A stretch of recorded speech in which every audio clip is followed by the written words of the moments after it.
بدی امت کی قبیح ډله بدترین ډله ګنده او ناوله ډله خطرناکه ډله او د اسلام دشمنه ډله هغه صرف او صرف شیعاګان دي. دا ټولې ډلې دوی وبخلې. ولې؟ قدریو که جهمیو که معتزلو که نورو خو یو صحابي دوه سره بیا نه لګېدله.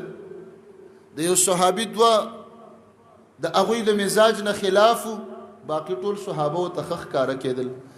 دا موجوده شیعګان هغه خطرناک خلک چې نومې صحابي د دوی بدي شي. په 1.5 لاک صحابهو کې دوی ته 15 صحابه مسلمانان ښکاري. باس د دې نه اخوا ټولو ته نعوذ بالله کافر ښکاري.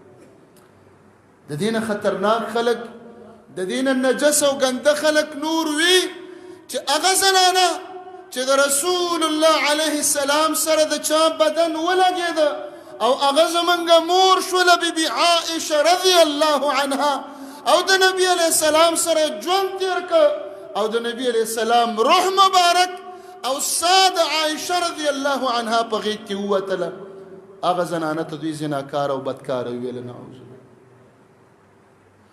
نو دوی راولګېدل، وی ویل من كنت مولاه فعلي مولاه. علي مولا دی، مولا علي، مولا علي. ولی مولا ستوي؟ دا واکدار دی، واکدار. د نبی علیہ الصلوۃ والسلام وی اغوی دا وی د دې جملې مقصد دا دی من كنت مولاه فعلي مولاه. زمانه پس به علي مشري، علي به خلیفای، زما پسې به علي راځي.